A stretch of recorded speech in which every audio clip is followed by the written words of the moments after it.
So I want to talk about Achilles tendonitis. Achilles tendonitis is something that we see very, very regularly in clinic, and it's classified by a thickening of the tendon, a reddening of the tendon, a stiffness of the ankle, and generally pain on movement.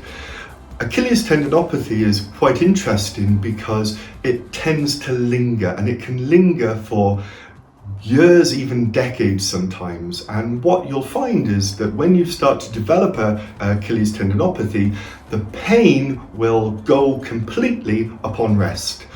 The problematic thing is when you start running again, the pain comes back almost immediately. And the reason for that is that often there is a breakdown in your biomechanics, so the way that you run.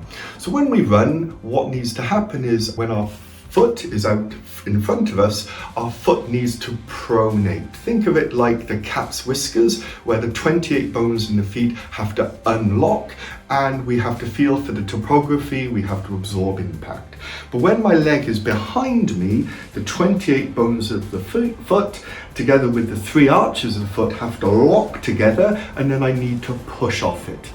Generally speaking, what happens with an Achilles problem is that there is a compensation. So the Achilles and the calf are compensating too much because of a breakdown in the biomechanics elsewhere. The most common breakdown of the biomechanics actually happens in the hip. We lack internal rotation, which is necessary when my hip goes backwards. And so rather than supinating my rear foot to push off, I'm actually, in a sense, I'm pronating still. Because I'm pronating, I'm actually pushing off on my calf more than I should. That constant pushing off on my calf more than I should, the additional compensation, causes irritation and constant trauma, micro tears in the Achilles. Now, the problem with Achilles tendonitis, and in order to get patients better, 2 things need to happen.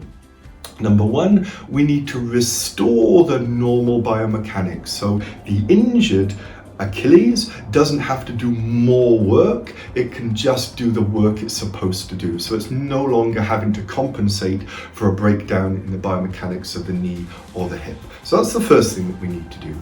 And the second thing we need to do, unfortunately, takes a little bit of time.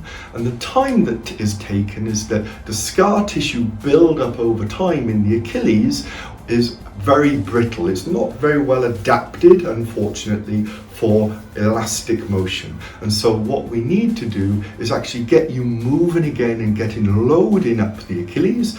This will break a little bit of the scar tissue, and then you have to allow that to heal, and then you do that again and again. And what we find is that over time, the scar tissue will remodel to more of an elastic structure, and finally you'll be able to run again.